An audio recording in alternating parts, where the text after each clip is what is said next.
Bem, mais uma vez, bom dia a todas as senhoras. Hoje eu confesso que tenho pavor de falar sentado, mas não tem como, porque ali de trás eu vou ficar de costas. Vou falar daqui mesmo sentado, e é até interessante, por exemplo, porque ali a gente não enxerga as pessoas, tem que ficar mais perto mesmo, na é verdade?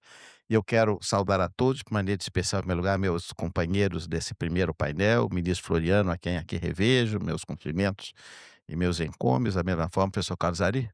Não, vou falar sentado mesmo. Professor Carlos Ari, uma grande satisfação revê-lo.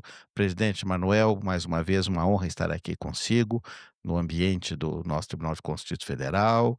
Presidente Guaraná, presidente Gilberto, presidente Edilson, conselheiro Nelson Pellegrino, presidente Paulo da UAB, conselheiras e conselheiros que aqui se encontram em grande número, procuradores, auditores, o mundo do controle externo que está aqui reunido, professor Paulo Modesto, professor Marçal Justo, tem nossos grandes professores e mestres que sempre nos orientam.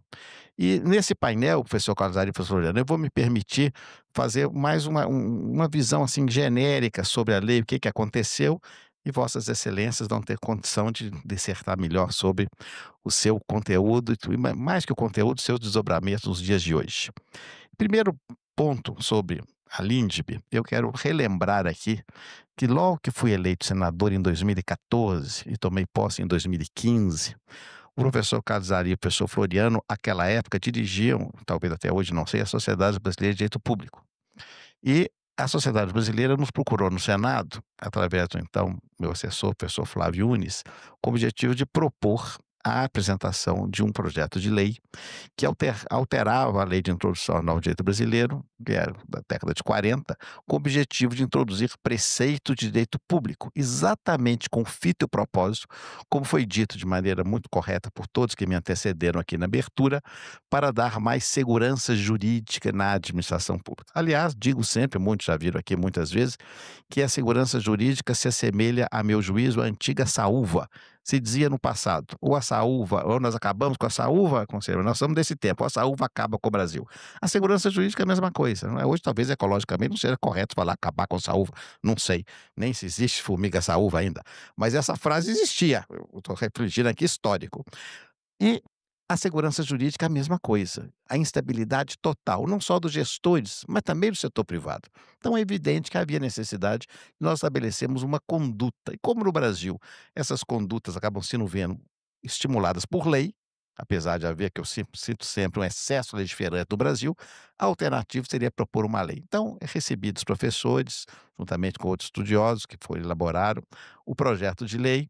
Nós estudamos com a consultoria, no gabinete, pequenas modificações, foi apresentada a senadora Simone Tebet, hoje ministra do Estado do Planejamento, senadora pelo Mato Grosso do Sul, aceitou o meu convite para ser relatora, professora também de direito administrativo, e fizemos ali a quatro mãos um trabalho que foi um trabalho de muita dedicação, sob o ponto de vista da necessidade de termos uma lei que pelo menos desse uma esperança, porque foi bem dito pelo presidente Edilberto, naquele momento era o momento da Lava Jato, 2015, 16, havia um pesadelo em relação a desvios, a servidores que estavam cometendo atos ilícitos, graves, fraudes, corrupção, etc. Mas o projeto, bastava a sua leitura para perceber que não estava nesse campo. O projeto prescindia, conselheiro Hinaldo, tão somente permitir que o servidor de boa-fé tivesse a sua conduta reconhecida. A lei poderia ser chamada coloquialmente como a lei do bom senso, mas do bom senso. E assim ela tramitou no Senado de maneira tranquila, foi à Câmara, também não teve dificuldade, e foi votada quando foi então encaminhada a sanção. Aí, professor Calisari, que lembramos desse episódio, começaram de fato as pedras, as trovoadas, os raios, a tempestade. As antecâmaras do inferno se abriram com as críticas mais ácidas em relação ao projeto de lei. Em primeiro lugar, no Jornal Nacional da época, com grande audiência ainda, se dizia que aquele projeto foi votado na calada da noite. Isso eu nunca vou esquecer. Na calada da noite. Sendo que, na Câmara dos Deputados, todos os projetos são votados à noite. Porque a Câmara, vários aqui, Nelson Pellegrino foi deputado federal. O Senado vota mais cedo, somos mais idosos, mais cansados. O Senado vota à tarde, mas a Câmara vota à noite. Isso é a tradição da Câmara. Então, todos os projetos são votados na calada da noite. Mas aquilo fica como imagem, né? Calada da noite. Segundo, que o projeto foi feito para proteger gestores desonestos. E a chuva de pedras veio muito violenta, e imediatamente surgiu a notícia que havia o pedido de veto integral por parte de diversas instituições. O Ministério Público, o próprio Tribunal de Contas da União, associações diversas se manifestaram de modo contrário. E eu confesso que naquele momento, conversava com a época o professor Casari, o professor Floriano, eu assustei, porque eu nunca imaginava que haveria uma reação dessa natureza, porque as pessoas não tinham cuidado, o professor Marçal, o professor Paulo Modeste, de ler o texto da lei. Não havia essa preocupação. Então, fizemos uma contraofensiva, o professor Casari e o professor Floriano coordenaram vários artigos, mostramos que a lei tinha sido muito discutida, não só com várias audiências públicas, mas até com a publicação de um opúsculo, explicando artigo por artigo. E eu fui ao presidente da República, ao presidente Temer, professor de direito constitucional, e expliquei. O presidente Temer, com a educação que lhe é característica, a lanheza do trato, falou: é, senadora Sazin, mas estou muito pressionado, está uma pressão imensa, todo mundo quer o veto e tal. Eu falei: mas, presidente Michel, o senhor tem a oportunidade de fazer história com esse projeto. Ah, então o senhor me ajuda, vai conversando com segmentos. Aí eu fui ao Tribunal de Contas da União. Fui muito bem recebido, todos os ministros me receberam naquela sala anexa ao plenário. À época, a presidência era do o ministro Raimundo Carreiro. Lá eu expus. E me lembro perfeitamente, senhoras e senhores, que me foi dado o seguinte argumento: nós não podemos conviver com uma lei que nos importa ou nos imputa a responsabilidade de julgar conforme a circunstância do gestor. Como nós vamos adivinhar a circunstância do gestor? Eu falei: não são os senhores que vão adivinhar. O gestor trará, devidamente motivado, as suas circunstâncias. O tribunal só vai decidir sobre aquilo que estiver comprovado no processo. Ah, mas há muito receio e tal, e como é de maneira, claro, sempre muito educada, etc., mas eu percebi ali, de fato, a resistência muito firme. Mas fomos ao presidente da República novamente, expus, e acabou que houve um veto parcial de 2 artigos. Logo depois, o governo mudou, e eu quero fazer uma referência que eu faço questão de fazê-la sempre quando falo da LIMPD publicamente. O hoje ministro do Supremo Tribunal Federal, o ministro André Mendonça, nomeado advogado-geral da União naquele momento, tomou a iniciativa de regulamentar a lei na sua inteireza, dando a demonstração que o Poder Executivo Federal naquele momento aderia ao seu comando de maneira clara. Eu acho que nós todos devemos esse reconhecimento ao ministro André Mendonça pelo seu esforço também, ele que como advogado da União de carreira, conhecia a realidade da administração. Então esse ponto foi positivo, a lei foi, portanto, sancionada e regulamentada. Mas mesmo assim, pairavam ainda muitas dúvidas, até que foi editado, logo depois veio a pandemia, foi editada uma medida provisória, cujo número eu já me esqueci, 966, uma coisa parecida com isso, e essa medida provisória ela também foi objeto das piores críticas possíveis na imprensa, alegando que o governo, por essa medida provisória, estava autorizando a administração a tomar medidas que fossem necessárias, independente das suas consequências, deixando claro que haveria ali, vamos dizer assim, a proteção do gestor que não seria responsabilizado por aqueles atos. Porque naquele momento, todos se lembram, uma máscara custava R$ 10, que custava antes 50 centavos. Não haviam respiradores, não havia nada. Outro dia mesmo, deliberamos no TCU um caso da Bahia, mostrando que a realidade daquele momento é totalmente distinta do momento atual. Essa medida provisória também recebeu as maiores críticas. Eu me lembro que, à época, eminentes professores, eu fui o único senador que publicamente defendia a medida provisória, que foi arguída em sua inconstitucionalidade e foi ao Supremo Tribunal Federal, como se lembra. Essa medida provisória, então, deu aso à discussão exatamente da LINDB.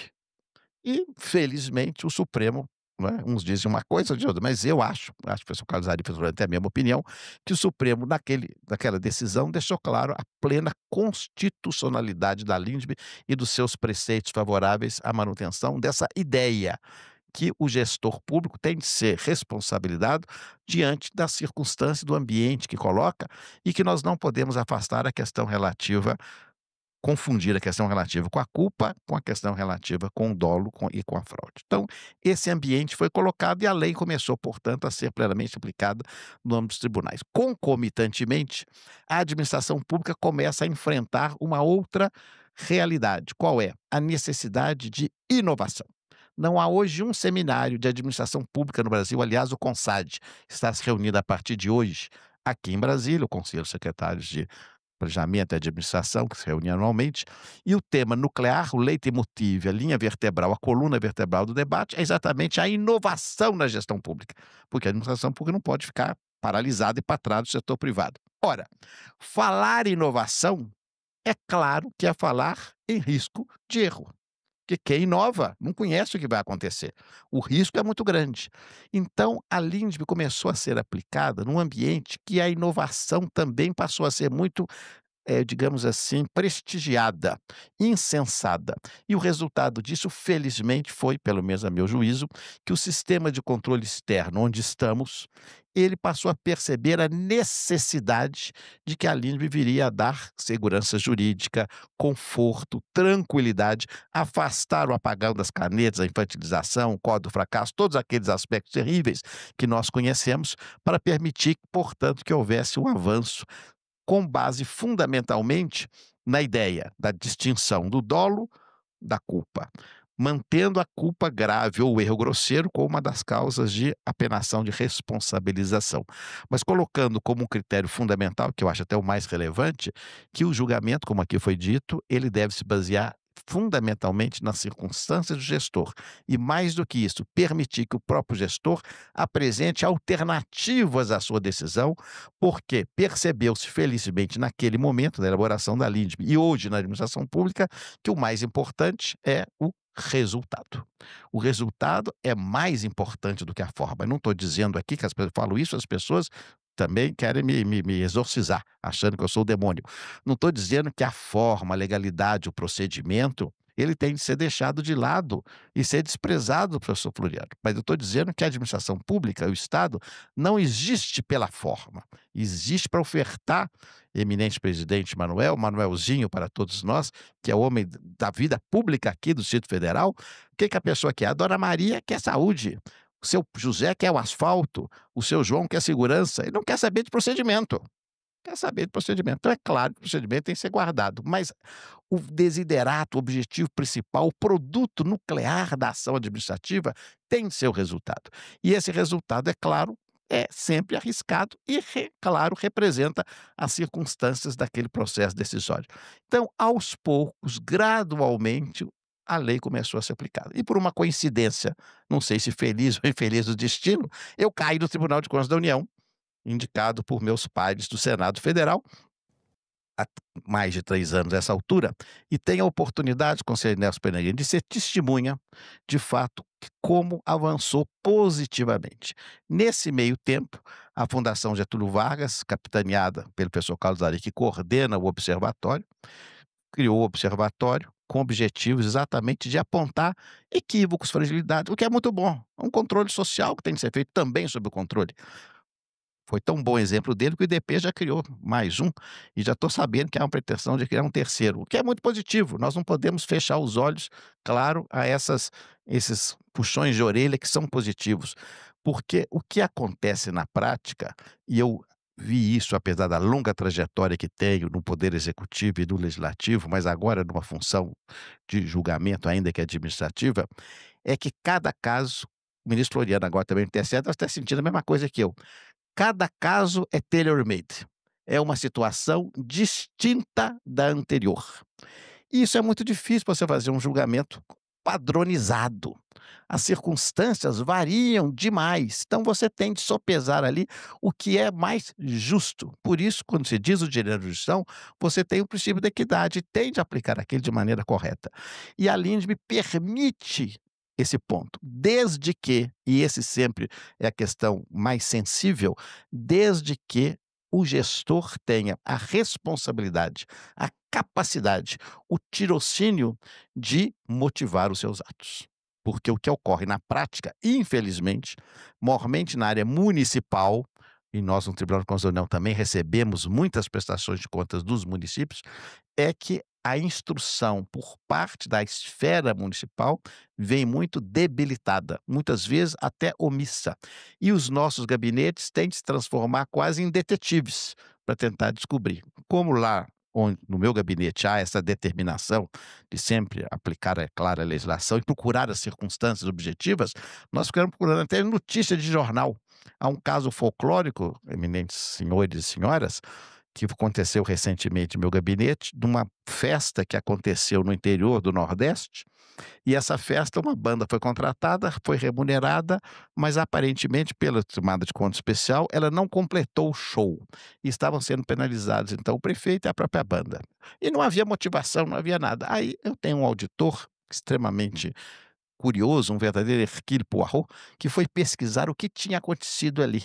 E pesquisa daqui, pesquisa dali, pasme as senhoras e senhores, esse a praça pública naquela noite daquela pequena cidade foi invadida por bandidos que deram tiros a esmo. Então é claro que a banda foi a primeira a fugir ali do palanque, que era o alvo principal. E não se completou o show por razões e circunstâncias evidentes. É evidente. E eu levei isso ao plenário, o plenário de fato afastou ali a responsabilidade. Estou dando um exemplo pitoresco para mostrar que como nós temos as realidades que são, volto a dizer, tailor-made, cada circunstância é uma circunstância, e que nós lutamos ainda com essa omissão da motivação, e eu insisto muito em falar isso, porque nós temos de estimular os agentes públicos, especialmente os municipais, que sem a motivação não há salvação. É o lema que eu repito sempre: sem motivação não há salvação, e eles têm de fazê-lo de maneira muito clara. A aplicação da LINDB, senhoras e senhores, hoje no tribunal já avançou positivamente. Temos algumas dificuldades. Vou citar só duas para já ouvir os meus eminentes colegas. Primeiro, nesse momento ainda há uma nuvem de dúvidas sobre o conceito de erro grosseiro. O erro grosseiro, de fato, anterior à própria LINDB, foi ali positivado, mas anterior sob o ponto de vista doutrinário, mas ele está exatamente na zona cinzenta, como foi aqui dito, não é, entre o preto e o branco, porque o dolo e a culpa leve são mais fáceis de identificar. Mas e o erro grosseiro? E tivemos muitas ações do tribunal recentemente onde isso foi debatido, para definir de maneira clara o que é impossível de definir de maneira clara, eu acho. Exatamente pelo fato de ser cada circunstância um. Em alguns casos, o erro grosseiro, eventualmente, é manifesto. Em outros, não existe hipótese alguma. Mas ele permite, de fato, que haja ali uma certa variedade. E por isso, talvez, nesse momento, a jurisprudência, a posição doutrinária, acadêmica, deve se cingir muito sobre essa questão. Porque nós tivemos uma outra evolução extremamente feliz, muito recente. Porque determinou-se, em razão da penalização ou da responsabilidade que se dá em relação a gente, quer pelo ressarcimento cominatório da multa pela sua ação, como pelo ressarcimento ao erário, que até então entendia o Tribunal de Contas da União, e tem expressão que os tribunais de contas dos estados também, que a LINDB não se aplicaria ao ressarcimento ao erário. O nexo causal objetivo, houve ação do agente, há dano, independente de culpa, puf, está ali colocado o ressarcimento. Muito recentemente, um acórdão do ministro Bruno Dantas, 1460, ele dá o início da modificação dessa jurisprudência, dizendo que mesmo nessas hipóteses, quando não se comprova que haja de fato dolo, não é verdade, o mero erro simples não vai justificar o ressarcimento ao erário. Claro que uma decisão como essa, senhoras e senhores, causa resistências. Isso é bom lembrar, e essas resistências eu não as critico. Não é? Os senhores acompanham pelos laboratórios, o corpo técnico dos tribunais, os auditores, os procuradores, os ministros, os conselheiros, cada qual tem a sua formação, cada qual tem o seu perfil, a sua ideologia, o seu pensamento, que é perfeitamente legítimo. E há também, no sentido positivo da expressão, um certo corporativismo que é essencial ao funcionamento das instituições. Então, essas medidas que acabam tomando, assim, o perfil de uma alteração muito brusca daquilo que havia antigamente, causa o que é perfeitamente natural e defensável, uma reação contra essas inovações. Então, a jurisprudência vai ser mudada de maneira gradual. O caso da prescrição, que nós comentávamos aqui, que não se afeta a LINDB, mas é um exemplo disso. É um procedimento de sedimentação da modificação do entendimento dos órgãos de controle em face da legislação e da circunstância, e no caso específico da jurisprudência do Supremo Tribunal Federal. Então, nós temos a necessidade, no caso da LINDB, de ter talvez um pouco de paciência e perceber que essa conquista é uma conquista do dia a dia e demonstrar de fato que vamos passo a passo, porque é claro que não se imagina que do dia para a noite haja uma modificação revolucionária e completa com o afastamento de toda aquela jurisprudência anterior que tem, como disse o nosso presidente Gilberto diz muito bem, um perfil punitivista na sua origem, que é a realidade, não é verdade? Outro dia me convidaram num evento, professor Casari, professor Floriano, sobre a lei de licitação, da qual eu fui relator no Senado. O evento chamava assim: TCU, dois pontos, sempre à espreita. Isso é título de palestra?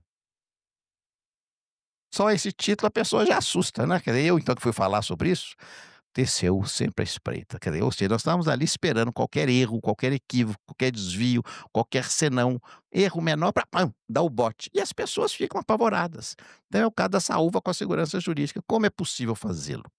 Então eu acredito que a Lindbe é quase de fato uma revolução nesse aspecto, porque nós tivemos condições de apresentar um projeto de lei que discutiu a aplicação da norma nesse dado. E a questão da circunstância do gestor passou a ser para nós quase um dogma. Até porque é sempre bom lembrar das diferenças que temos na administração pública. Lá no tribunal chegam muitos, senhoras e senhores conselheiros, processos, por exemplo, do Distrito Sanitário de Saúde dos Índios de Yanomami, no interior de Roraima. Como que você vai considerar e julgar, professor Marçal, professor Paulo Modesto, uma decisão desses agentes que estão naquela realidade, com aquele que está aqui instalado no Ministério da Fazenda, no Ministério da Agricultura, em Brasília, um gabinete com assessor jurídico, procurador do lado, cheio de dados, de pesquisas e etc., é totalmente diferente. Então, as circunstâncias, elas têm de ser levadas em consideração. Por isso que eu acho, se perguntar o que é mais importante na LINDB, não é a questão do dolo. A questão do dolo é mais ou menos uma coisa óbvia.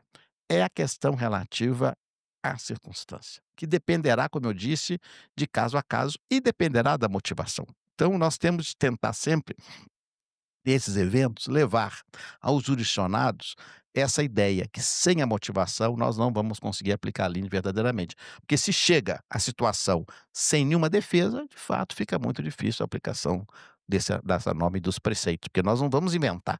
E aquele detetive do meu gabinete é um caso ou outro que ele faz isso, são centenas de processos, não tem condição de fazer essa pesquisa e fazer uma defesa de ofício, digamos assim, em relação àqueles que são atingidos. Então, minhas senhoras, meus senhores, para não me alongar mais, esse panorama genérico sobre a origem da lei, os seus desdobramentos e a suplicação hoje que eu queria trazer aqui a lume, na certeza que nós estamos avançando. Eu sou otimista nesse aspecto. Acho que hoje é um avanço muito grande. Já se falou do consensualismo, que decorre também do termo de compromisso fixado na lei. Já se falou do consequencialismo, que está exatamente radicado nessa ideia de resultado. Então, acho que essas novas forças do direito administrativo sucedem aquela visão muito clássica, como aqui foi dito, da questão, que foi mencionado pelo nosso presidente Edilson, do interesse público, que era sempre dito de maneira assim muito etérea, quase divina, o interesse público, não é? O interesse público é muito difícil ser identificado e quem o personaliza, quem o vocifera, como ele ocorre no caso concreto. Então nós precisamos, de fato, desmistificar isso e dizer que o interesse público é o resultado da ação governamental e, para tanto, nós podemos eventualmente não sacrificar, mas sopesarmos e relativizarmos as questões procedimentais e de forma para fazermos a entrega real daquele objetivo que é o serviço público de qualidade, e a LINSB tem exatamente esse propósito. Então agradeço muito, mais uma vez, conselheiro Nelson Pellegrino, pela sua iniciativa, e certamente ainda teremos muitos e muitos anos, o Edilson disse que vai aposentar, mas não vai aposentar tão cedo, de eventos como esse para debater o tema, não só da LINSB, como o desdobramento da sua legislação, da sua regulamentação e das decisões que vão, como eu disse agora do 1460 do tribunal, que vão aperfeiçoando e inovando a sua aplicação entre os tribunais. Muito obrigado.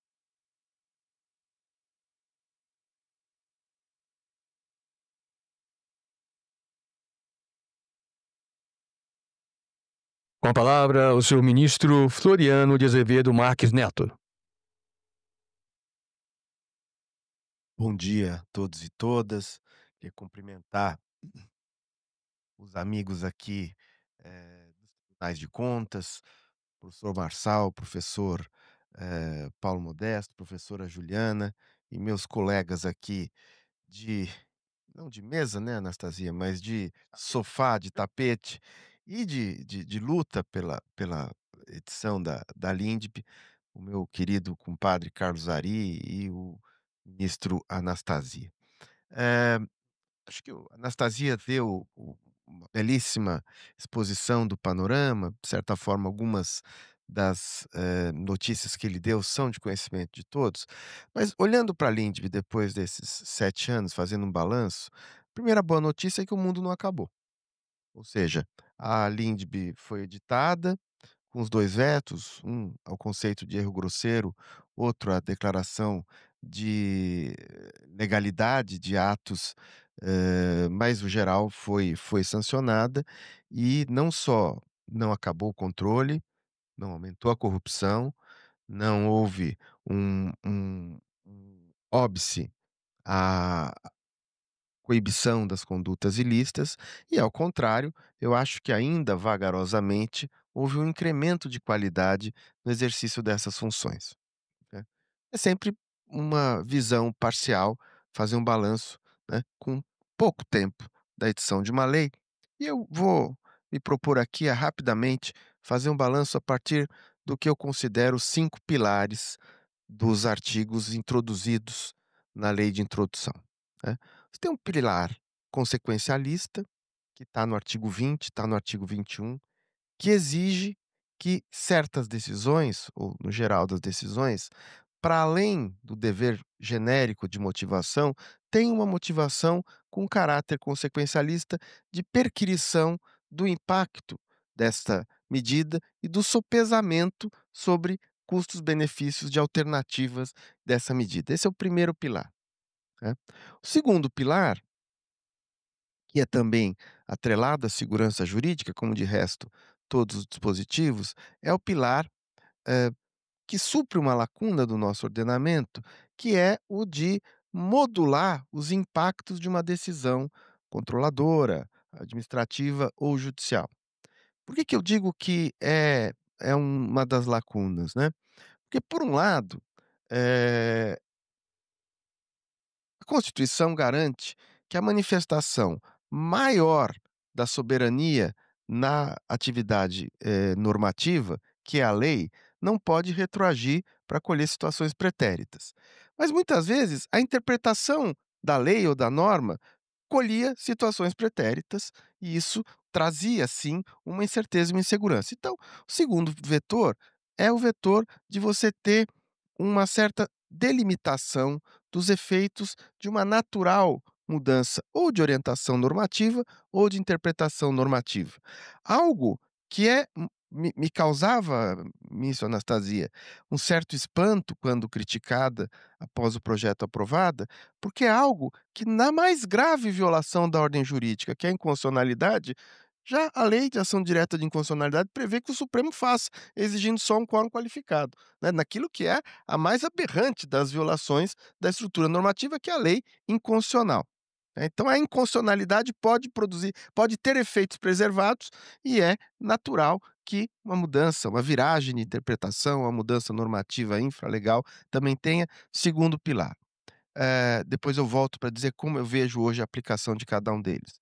O terceiro é o da delimitação da responsabilidade, que eu diria que é a contextualização dos atos que inegavelmente podem padecer de vício, podem ser inquinados por equivocados, mas a delimitação da responsabilidade, seja no conceito de erro grosseiro, seja no dever de analisar as circunstâncias em que se inseriu aquele ato. O quarto pilar, falado aqui pelo ministro Anastasia, é o da consensualidade.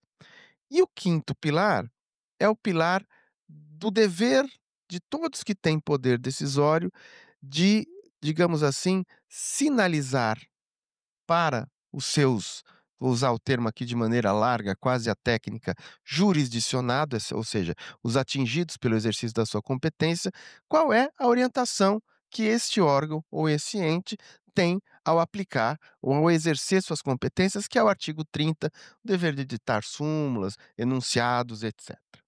Pois bem, no primeiro vetor, que eu chamei aqui, para não, na falta de outro nome, um vetor consequencialista, nós temos visto avanços um tanto quanto disfuncionais, né, por vários motivos. E aqui eu faço uma nota que o ambiente do controle de contas tem sido mais atento à análise, consequencialista, até porque, Anastasia, os tribunais de contas, principalmente os mais, antigos e mais, avançados no controle, já trabalhava com a lógica de análise de custo-benefício, ainda que não explícita. Então, isso tem sido cobrado e eu tenho visto aqui e acolá ah, cobranças e usos de ferramentas de análise do ponto de vista, por exemplo, da invalidação de atos, olhando para a invalidação de atos de modo a mitigá-la, receoso ou precatado contra o efeito destrutivo que a simples invalidação pode causar, por exemplo, numa política pública. Outro dia vi uma decisão de um tribunal de contas que considerava a compra de um medicamento, né, regular de subministração na rede pública inadequada por falha de procedimento, mas considerava que aquela compra não poderia ser desfeita pelo simples fato que haveria um gap de fornecimento de um antibiótico que no funcionamento da instituição hospitalar era fundamental. Então, a gente tem visto esse avanço no ambiente de contas. Por outro lado, eu vejo pouco avanço, um avanço muito tímido no judiciário. E aí, olhando até um pouco para minha passagem episódica do outro lado do balcão, o próprio operador de direito, os advogados, demandam um pouco do judiciário a aplicação do artigo 20, do artigo 21. Né. Eu me surpreendi na jurisdição eleitoral como poucas vezes, né, os advogados manejam esses artigos em embargo de declaração. Eu achei que ia ser muito mais quando eu assumi, eu falei: "Opa, vou surfar aqui, vou produzir jurisprudência da Linde". Mas não tem muita provocação, e aí fica-se a colocar isso, muitas vezes eu faço isso do ponto de vista, de votos, analisando, por exemplo, quando se caça um mandato, o custo e benefício de manter a soberania popular vis-à-vis perenizar uma conduta abusiva, né, porque o eleitor vota, mas se foi comprado, não é possível, validar uma conduta que, embora eleito, o agente foi eleito descumprindo a regra do jogo. Eu tento fazer esse diálogo, mas ele é pouco demandado. E aí nós temos visto que quem mais faz essa análise é o tribunal que já fazia, aliás, desde há muito tempo, que é o Supremo Tribunal Federal. É comuníssimo, né, por exemplo, decisões do Supremo que envolvem impacto fiscal, fazer análise de custo-benefício da decisão. Né. Se vocês olharem o acórdão da revisão da vida toda, vários votos são fundamentalmente consequencialistas, alguns inclusive citando a lei de introdução. Então, eu acho que no ambiente de contas, o pilar do consequencialismo tem sido mais empregado, e no judiciário eu tenho me, sentido frustrado, porque embora os estudos, as análises quantitativas, identifiquem a citação crescente de artigos da Lindbe, a prática de construir o raciocínio em torno de uma análise de consequência como um item necessário, né, até nos diretórios de voto, quando eu assumi, eu, me reuni com a assessoria lá do meu gabinete e elaborei um diretório dos meus votos e coloquei esse item, né, e houve muita resistência. Eu falei: "Olha, não é uma questão de querência, é uma questão de impositividade de comando legal, portanto, eu, como sou um homem cônscio do cumprimento da lei, gostaria de fazer isso sempre que possível". No segundo pilar, que é o pilar da segurança jurídica pensada aí na transição, eu acho que nós avançamos muito. Nós avançamos significativamente. Eu tenho visto muitas vezes decisões administrativas que, inovando, se preocupam ou são questionadas por não se preocupar com o oferecimento de uma transição, né. Recentemente se via aí uma discussão sobre a aplicação da nova interpretação do Supremo ao artigo 19 do Marco Civil da Internet, e ali a discussão sobre qual seria a regra de transição de uma mudança importante de interpretação conforme de um artigo de lei, né. Então eu acho que aqui nós temos tido avanço, que não é mais veloz, porque também eu acho que aqui há uma falta, né, de, semeadura da cultura dos operadores de direito de manejar isso como um dado impressionantemente importante da segurança jurídica. No terceiro vetor, aqui nós estamos naquele que talvez tenha, hoje a maior aplicação, né.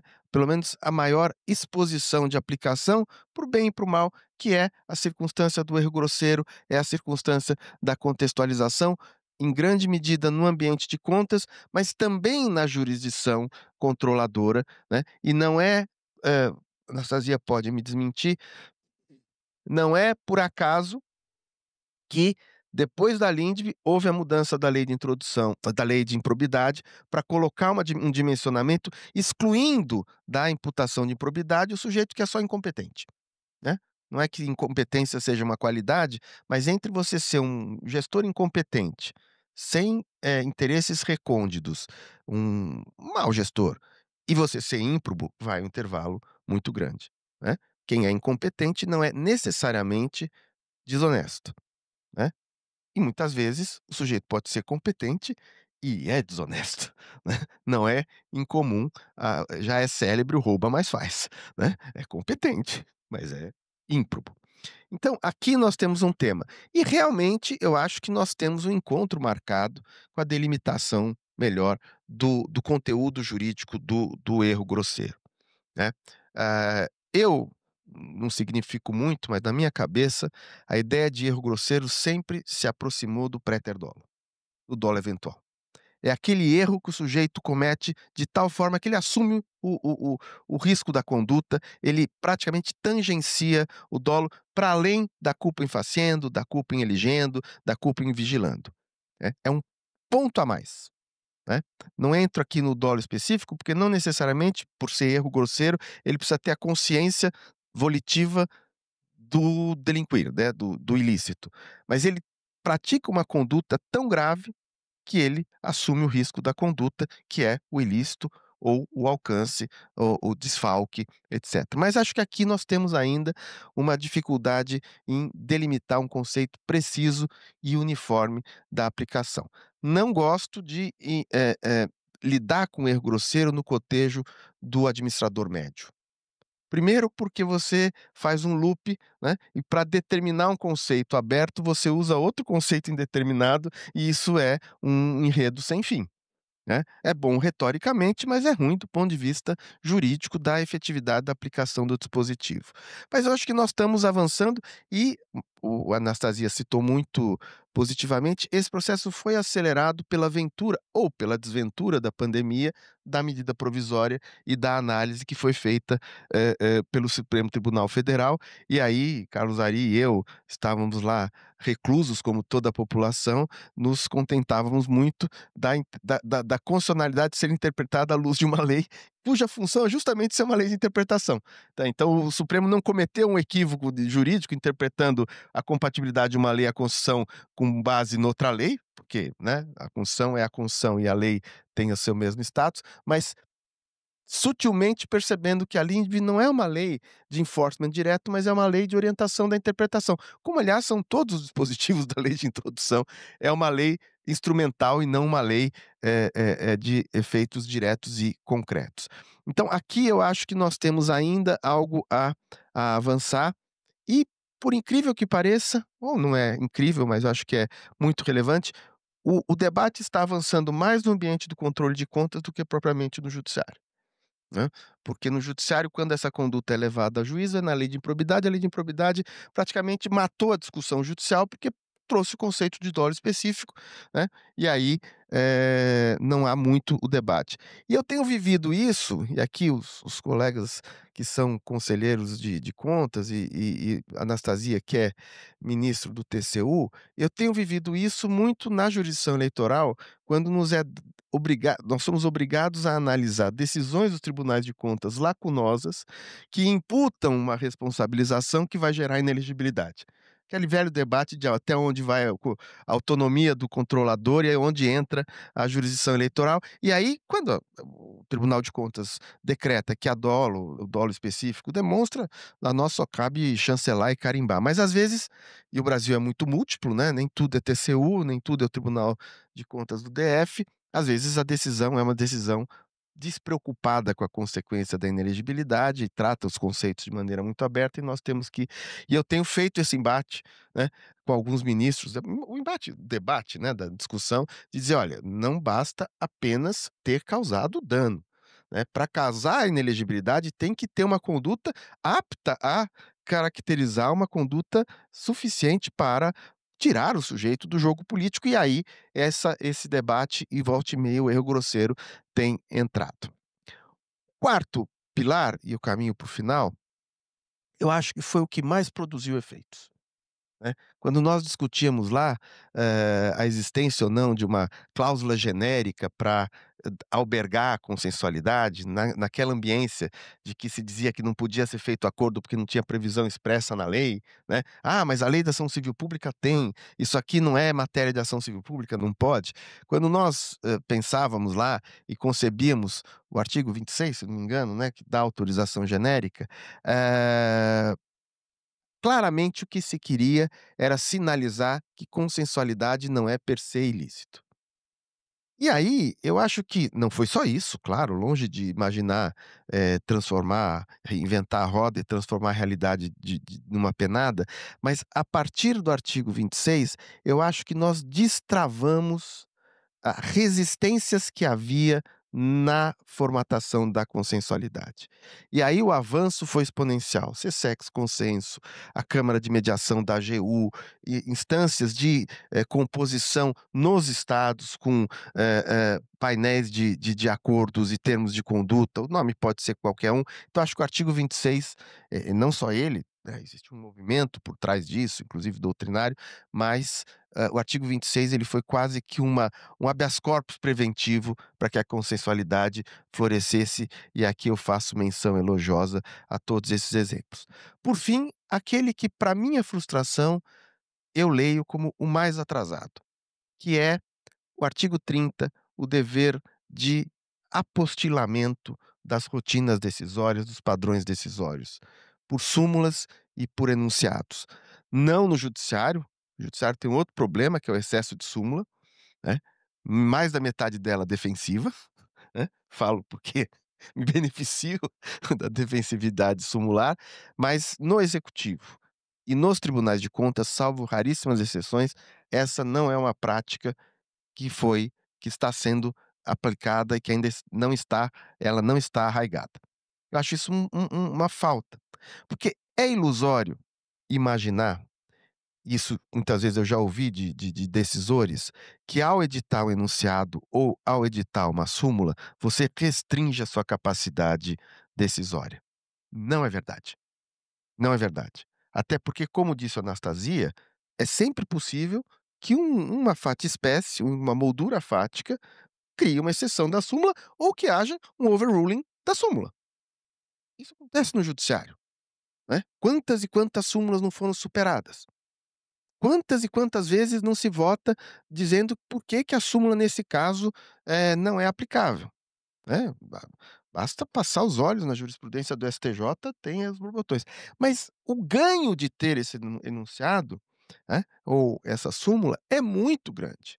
É muito grande porque mais do que decidir e controlar, o decisor tem que sinalizar para o jurisdicionado, para o cidadão, qual é a conduta esperada dele.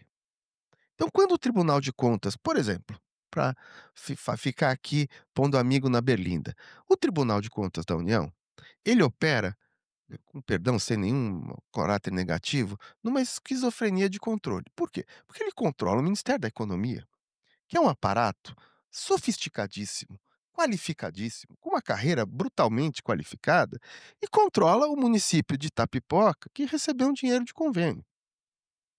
É óbvio que o agente de controle interno ou o gestor do Ministério da Fazenda conhece os procedimentos e, se não conhecer, pede uma audiência para o ministro e é recebido.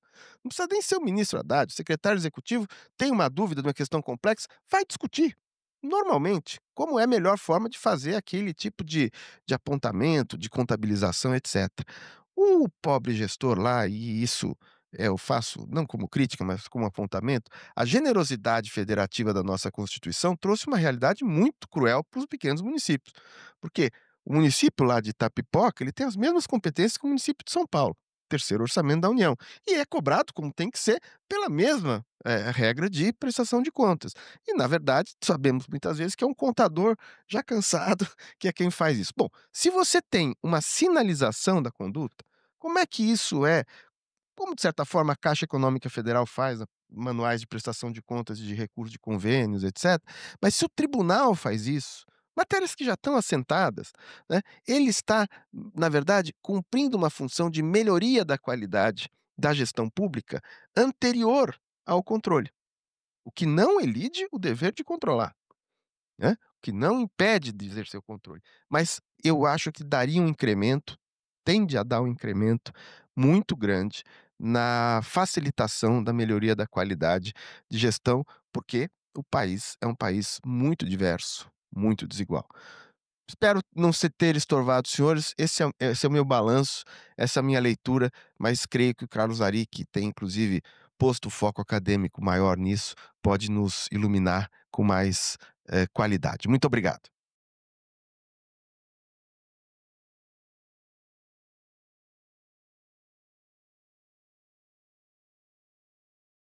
Com a palavra, professor Carlos Ari Sandfeld.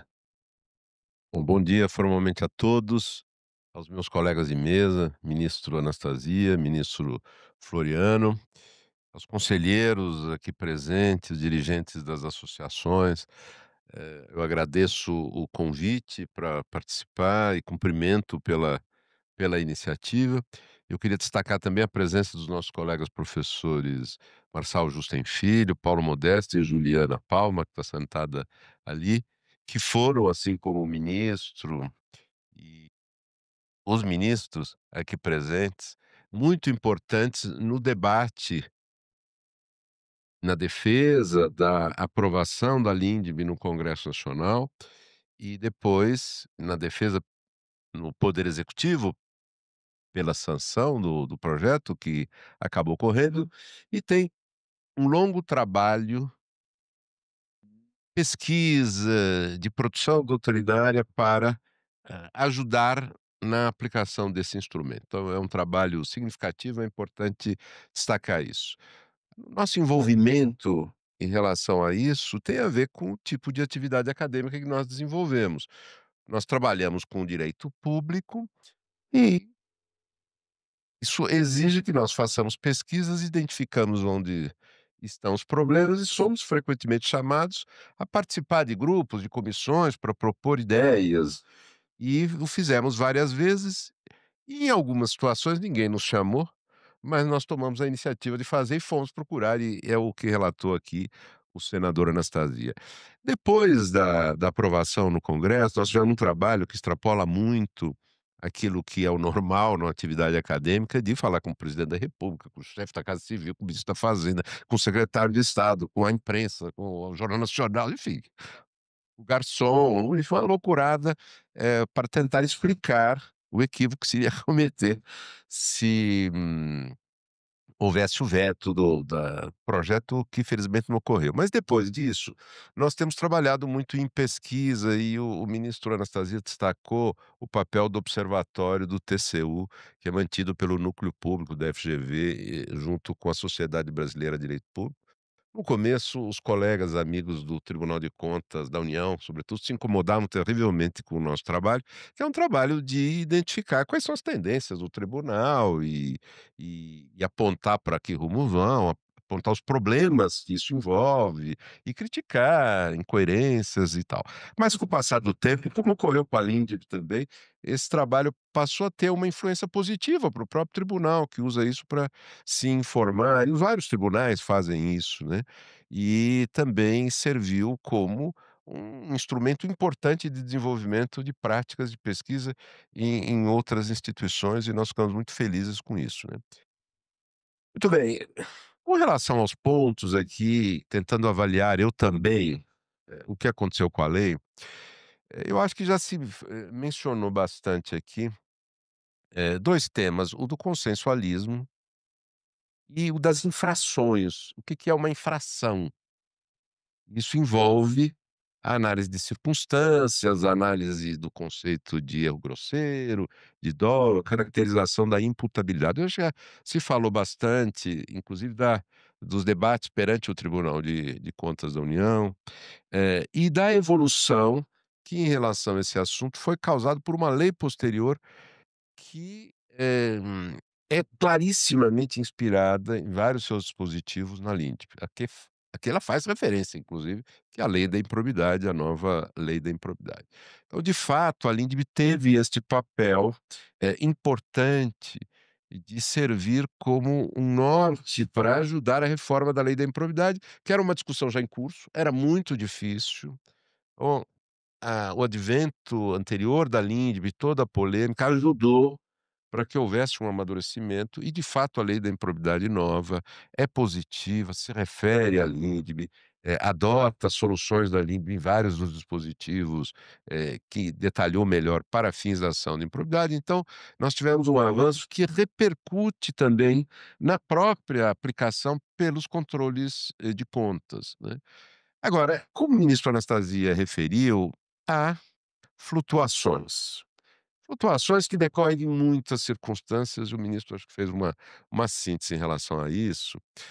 Mas eu acho que a mais grave, no caso do Tribunal de Contas da União, com a ideia do administrador médio, é adotar um conceito que, além de ser genérico, né, indeterminado, se contrapõe àquilo que é a grande exigência da LINDB, que é a análise das circunstâncias.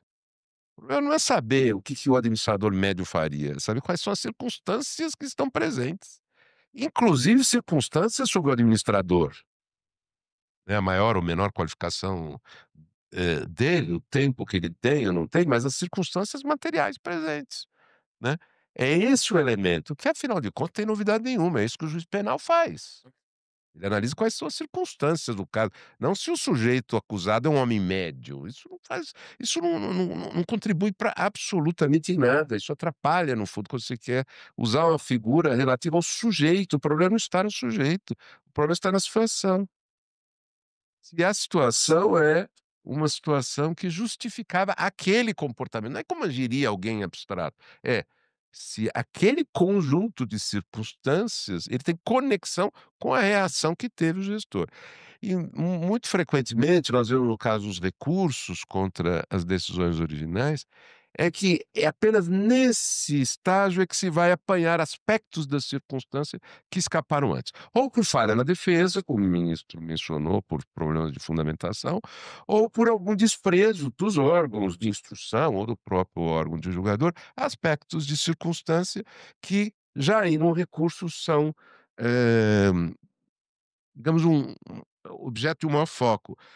E é complexo o trabalho do controle de contas, porque os processos, eles são processos, tem um hábito inclusive muito ruim no Brasil, de muito palavrório, processo difícil de julgar, pra saber o que importa ali. É uma quantidade de informações inúteis para a hora do julgamento, repetição de informações só atrapalha os conselheiros e os ministros. Nós precisamos melhorar também esse aspecto, né. O que você leva para a decisão final das circunstâncias é que importa. E muita coisa escapa e o recurso corrige depois, o que é, convenhamos, um tremendo, desperdício, né. Mas nós temos evoluído, acho que o debate suscitado tem sido muito importante, as pessoas todas estão de boa fé, na academia, nos controles, eu acho que isso tem permitido um avanço bastante importante nessa matéria. Consensualidade também houve um grande avanço, acho que o papel foi importante. Agora, eu tenho um pouco de preocupação que você está esquecendo alguns dos condicionamentos que o artigo 26 da LINDB fez para admitir o consensualismo, né. Tem alguns cuidados. Por exemplo, não se pode, por meio de acordo, desonerar do cumprimento do dever geral para o futuro. Acordos são para corrigir problemas do passado em relação a situações contenciosas. Mas que situações contenciosas? O sujeito não cumpre um contrato, simplesmente não cumpriu, e depois diz: agora vamos fazer um acordo? A partir de agora eu me comporto e o passado fica por isso mesmo. Não, não é bem assim que funciona. Não é bem assim que funciona, né.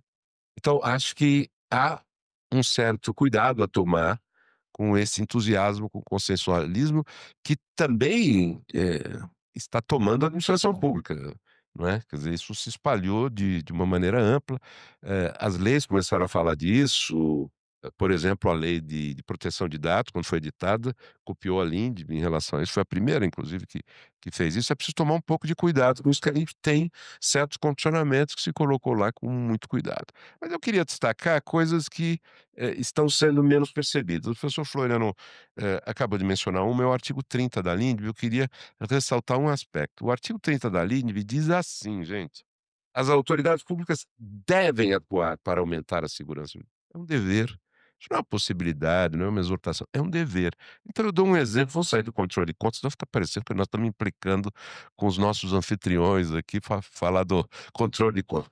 A administração tributária não consegue entender que a legislação tributária tem incertezas, e que o dever de eliminar a incerteza da legislação tributária, das leis, é da administração tributária. Ela tem que orientar como se cumpre a obrigação tributária em caso de incerteza. Ela espera os contribuintes fazerem as coisas e depois ela começa a multar todo mundo, dizendo: "Não, não era assim não". Isso é uma coisa, que é contraditória. Não se pode imputar infração a alguém que optou por uma solução diante de uma situação de incerteza, só porque posteriormente a administração tributária ou o órgão de controle veio analisar o assunto, diz: "O correto era ter feito de outro jeito". Sim, mas por que que você na época não deu essa instrução? Não deu? Você não pode acusar de infração. Isso é óbvio. A ordem jurídica tem uma quantidade de incerteza enorme.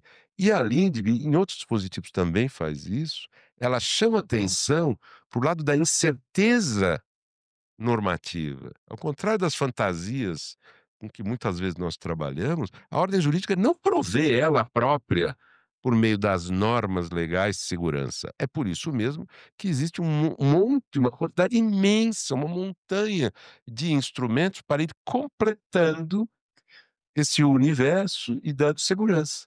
E quando os sujeitos se comportam numa situação de incerteza, isso tem que ser considerado relevante para aferir, por exemplo, se o sujeito cometeu uma infração ou não. Pode ser acusado de cometer uma infração numa situação de incerteza que o próprio órgão responsável tributário, de controle, seja quem for, deixou permanecer por omissão. Então, é grave isso, é grave isso. E no campo tributário, é um problema muito grave. Há uma espécie de tática de ação. Vamos deixar eles fazerem, depois a gente escolhe qual é a melhor solução. Isso realmente é inaceitável. Então, o artigo 30 da LINDB, não pegou e deveria pegar. Um que eu sabia que não ia pegar, artigo 27 da LINDB, que é o desconhecido. Esse é o perfeito desconhecido. Esse é o 20º filho de uma, sabe aquele casal que tem 20 filhos, o 20º ninguém sabe nem o nome, nem a mãe e o pai sabem o nome. Tanto que quando nós fizemos a revista da Direito Administrativo Especial, uma edição especial para comentar a LINDB, eu pedi para falar do artigo 27. Eu falei: "Coitadinho do menino, é aquele que ninguém vai lembrar nem o nome", e eu e a professora Alice Voronov fizemos o comentário a respeito do artigo. O que que diz esse artigo? Ele trata dos processos, dos ônus que os processos trazem para as pessoas, dos danos que a existência dos processos podem causar para as pessoas. Bom, esse artigo não foi descoberto ainda, curiosamente nem pela advocacia contenciosa no judiciário, o que é muito curioso, muito curioso. Só falar com o presidente da OAB nacional para ele fazer a semana do artigo 27 da LINDB, que os advogados poderiam explorar esse tema, que é um tema importante. Mas é importante também no âmbito administrativo, no âmbito do controle de contas, é muito importante, porque, instaurar o processo tem custos internos para quem instaura, mas também tem custo para quem o sofre. Existe uma visão de que responder, por exemplo, tomar de conta especial, isso é um ônus do gestor, não é simples assim. Não é simples assim. Especialmente porque muitos órgãos usam a divulgação pública da instauração de processos como um modo de mostrar serviço à opinião pública e para mostrar o que é bom, o que é ruim, mostrar que desconfia de pessoas, enfim, para fins que são quase que punitivos, né. Então tem ônus na instauração de processo. E uma das razões pelas quais processos prescrevem, é porque tem processo demais inútil, uma quantidade enorme de processo inútil, onerando as pessoas internamente aos órgãos e externamente aqueles que sofrem. O artigo 27 procurou dar uma sinalização para que se começasse a discutir a própria justa causa na instauração de processos. Vejam que isso é algo que nós não percebemos bem, a advocacia tem uma culpa enorme, porque nós ganhamos dinheiro no processo, então, no final das contas, reclamamos um pouco hipocritamente de processos irregulares, né. Eh, mas compare com o Japão. Todo mundo reclama que no Japão ninguém é absolvido das denúncias criminais. Pois o Ministério Público não apresenta denúncia criminal para ver o que dá. Ele tem um pente fino para propor denúncias criminais tão rigoroso, e quando chega na justiça, a questão mais é saber qual vai ser a pena, porque ele já fez o pente fino. E isso é o trabalho que é preciso fazer em termos de processos administrativos dentro do poder executivo, também nos tribunais de contas e na própria justiça, que não fez esse pente fino, por exemplo, jamais em relação aos processos de improbidade. Inclusive com um discurso de que indúbio pro societate, que é um negócio absolutamente incompreensível, como se a sociedade se beneficiasse em algo com injustiças, com ônus, com perda de tempo e tal e coisa. Então, a prescrição aqui nos ajuda um pouco a, perceber o problema que o artigo 27 da LINDB procurou destacar e que, até o momento, nós não destacamos, nós precisamos olhar para isso. Acho que é vai chegar a hora do 20º filho, né. Ele está crescendo, né, e vai chegar a hora dele, e eu acho que a discussão de prescrição no Tribunal de Contas, que evoluiu bastante, precisa evoluir mais ainda, ajudou nisso. O Supremo ajudou para esse fim, né. Em relação à lei da improbidade, a reforma da lei da improbidade jogou a prescrição também como um fator essencial, né, pra ser considerado no início das ações, e acho que isso joga o foco na questão que em direito penal se resolve com essa discussão sobre justa causa. Você tem justa causa para iniciar processo, né. Iniciar processo para ver o que dá não é uma prática correta. Só se inicia processo quando existe elementos suficientes para mobilizar o órgão público, o órgão de controle, uma administração pública, um poder judiciário e, para onerar aquele que tem que se defender, apresentar justificativas, etc e tal. Bom, um outro tema importante da LINDB é o de tentar afinar a compreensão que nós temos sobre o que é a validade ou invalidade. O que é válido? Uma das coisas que a LINDB diz no artigo 24 é: algo que é feito segundo a orientação da época, ainda que a orientação mude, não é inválido. Não é inválido. É válido, porque orientações determinam o sentido das normas superiores no período em que elas são adotadas. Ainda há uma certa resistência a aceitar isso. É o conceito de validade. O artigo 24 da LINDB que trata disso. Por exemplo, o CARF, Conselho Administrativo de Recursos Fiscais, simplesmente não aceita que a LINDB se aplique lá. Por quê? Porque eles são uma república à parte. Aliás, para contar só aos que estão aqui, os órgãos, ligados à tributação, no âmbito federal, o Ministério da Fazenda, deram parecer contra a LINDB pedindo veto. Aliás, o único que não deu originalmente foi a Secretaria de Política Econômica. O ministro da Fazenda teve que marcar uma reunião para que eu pudesse ir lá explicar, conversar com os secretários, para que eles mudassem o parecer, inclusive a Procuradoria-Geral da Fazenda Nacional. Qual era a visão? "Ah, não, nós temos lei especial", aquela visão de que leis gerais não se aplicam, eh, dentro do meu território. Esse problema acabou contaminando o CARF, que se recusa a aplicar o artigo 24 da LINDB. O que é chocante, porque o Código Tributário Nacional tem disposição no mesmo sentido. A LINDB apenas detalhou quando que existe uma orientação geral. E qual foi a justificativa, assim, final do CARF? Tem súmula até no CARF sobre isso. Não, não, nós somos um órgão judicante. Ué, e órgão judicante ignora as orientações anteriores, é isso? Ignora a lei que mandou considerar a orientação anterior? Então eu não consigo entender esse argumento. Eles também não conseguiram explicar. Mas enfim, é uma questão da resistência corporativa setorial à aplicação de leis gerais, que acabou motivando um problema de aplicação dessa ideia, que não é uma ideia propriamente original da LINDB. A Lei de Processo Administrativo Federal já tinha essa ideia. Só que, o que a LINDB disse é: isso vale para determinar a validade ou invalidade de alguma coisa, né. Então, nós temos ainda problemas em relação a isso, e nós precisamos avançar. Agora, eu creio que o maior desafio, é um tema importante, é o de, eh, entender que a LINDB tratou não só de definir invalidade, quando é que uma invalidade ocorre, como também do que é invalidar, que são coisas diferentes. Tem situações de invalidade que não se invalida. Por quê? Porque prescreveu, por exemplo. Ou porque a invalidação causa consequências anormais ou injustas, então não se invalida.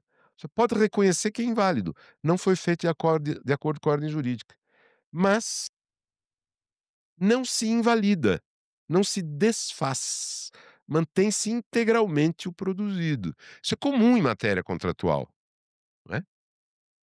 Ah, a licitação teve uma exigência que não devia ter sido feita, no entanto, o contrato é um contrato que foi executado, não houve sobrepreço, a possível diminuição da competitividade não teve um efeito que justifique a invalidação.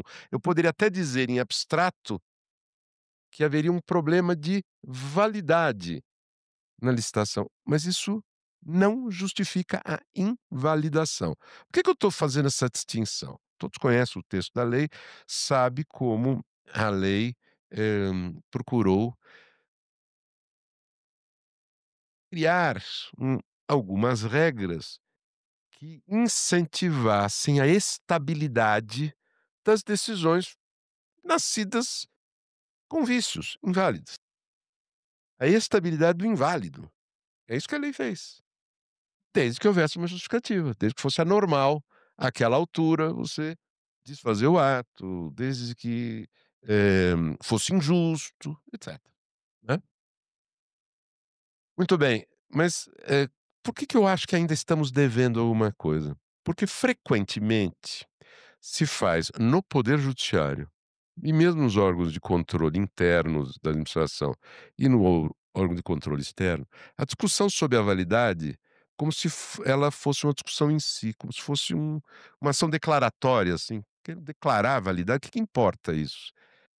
99,9% das discussões sobre validade se põe para saber se vai invalidar, se vai desfazer e também se vai punir em função da invalidade.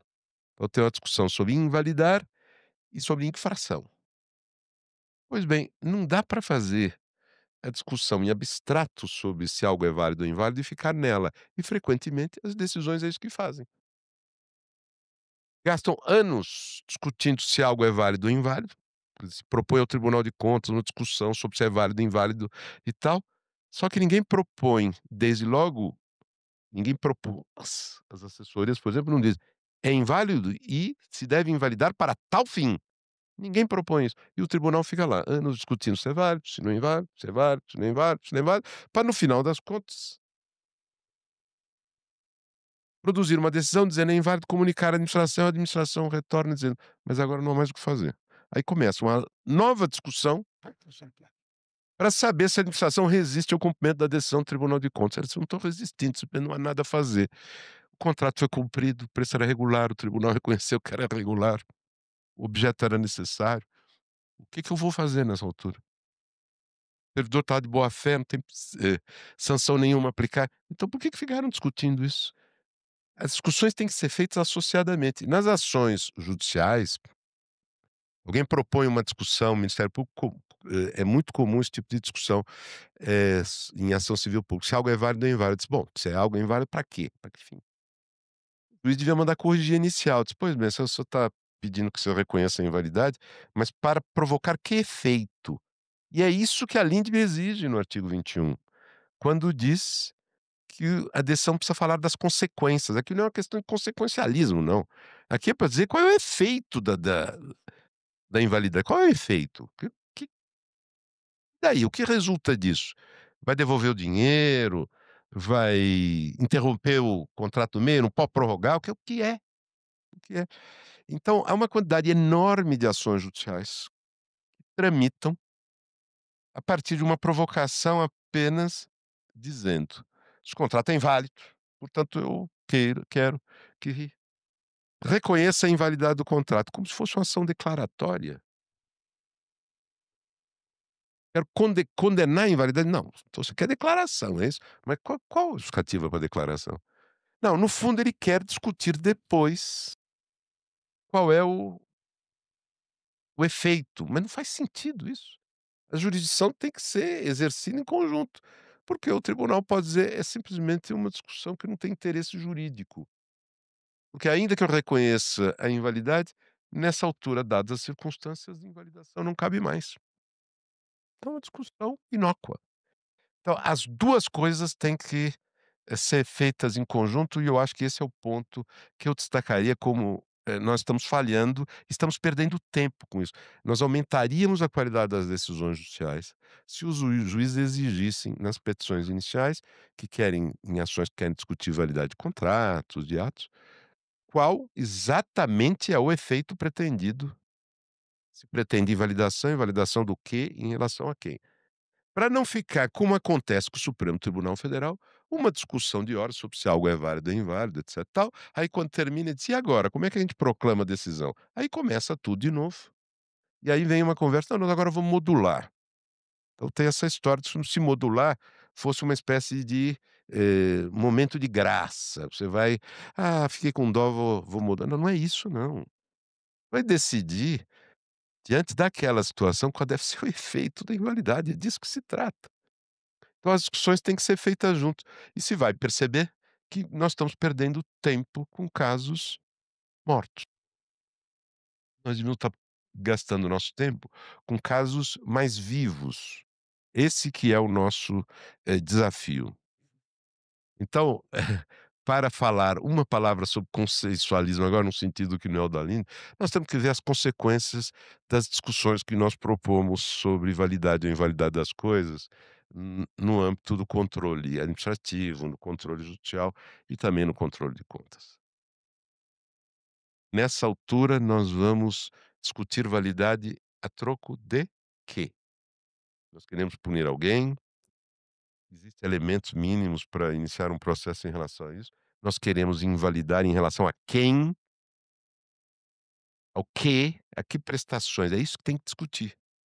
Porque senão nós vamos fazer discussões abstratas sobre como a ordem jurídica deve ser aplicada e tal, e o melhor para fazer isso é por meio de orientações gerais, artigo 30 da LINDB, e não ficando decidindo casos concretos com 1000 filigranas que não importam em nada para firmar posições sobre o modo geral como se cumpre as leis.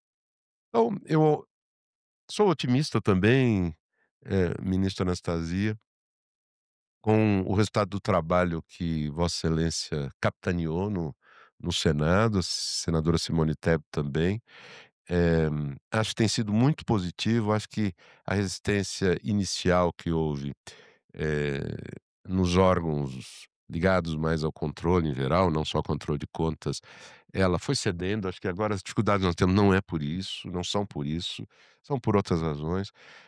Mas acho que, enfim, o que nós ouvimos a manifestação de Vossas Excelências no início, muito expressiva em relação a isso, uma compreensão de que a LINDB, ela procurou sintetizar tendências relevantes que já existiam, eram importantes, que estavam inclusive sendo praticadas no controle de contas, e acho que nós temos o reforço legislativo de várias leis em relação a isso, e nós estamos avançando, e esse seminário é também uma demonstração disso. De modo que eu agradeço mais uma vez pela oportunidade de estar aqui com os senhores para discutir essa coisa que nos é tão cara, né, senador, eu chamando de senador, ministro Anastasia. Muito obrigado.